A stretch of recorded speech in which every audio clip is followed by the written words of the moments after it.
Hi guys, my name is Thea Guanzon. I'm from the Philippines and I am the author of The Hurricane Wars. This is the first book in a romance fantasy trilogy that will be published on October 3rd, 2023 under Harper Voyager. The Hurricane Wars is my debut novel. It's set in a world of constant eclipses, airships, and elemental magic.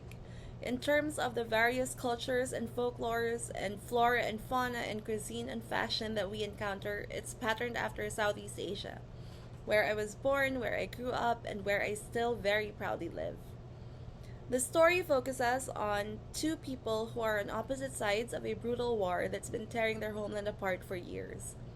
On one side, we have Taliesin, a soldier for the Sardovian Allfold who can wield light magic.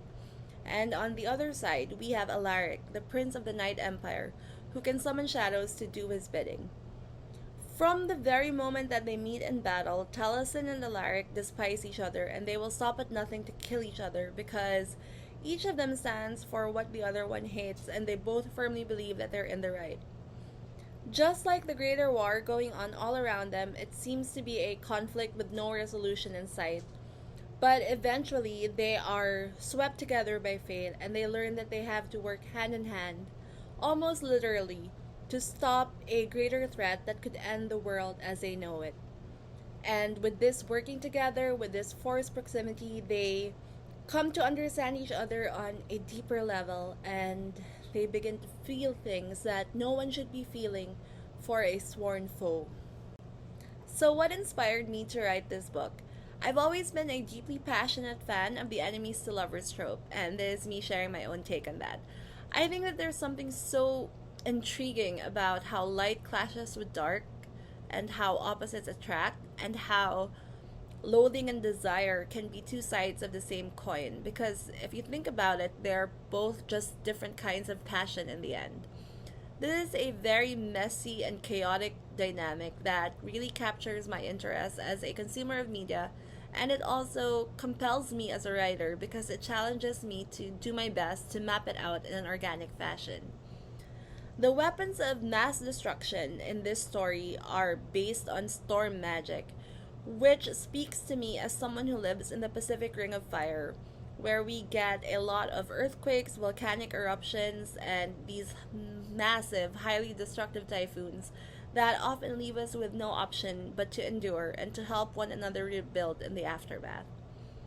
Also, as an agriculture based economy, our lives and our fortunes are inextricably tied with that of the land, for better or for worse. And you will see that in this book too, and how the various forms of elemental magic are resources that must be preserved and powers that should be feared all at once. Another theme in the Hurricane Wars that was inspired by my experience as a Filipino. My country was subjected to three waves of colonization that lasted around 350 years in total. My great grandfather and his father led the revolt in their hometown, first against Spain, then against the United States. And eventually, my grandfather joined the fight against Imperial Japan when he was only 16. It is this family history that guided me to write characters who fight for freedom no matter the cost, always working towards that light at the end of the tunnel. And if there's anything at all that I want readers to take away from the Hurricane Wars, it's that Southeast Asia is full of color and beauty and it should be celebrated. It tends to exist outside of the sphere of what our global perception of Asia is, and sometimes it tends to get lumped in with that, but all of the countries here have their own unique identities, and there is so much to discover here, and there are so many stories that should be told. The Hurricane Wars goes out to all the slow burn enemies to lovers fans out there, the fans of high fantasy mixed with magical technology, the readers who want heavy romance in their fantasy or heavy fantasy in their romance, and it also has a lot of Easter eggs that Filipino and Southeast Asian readers might recognize.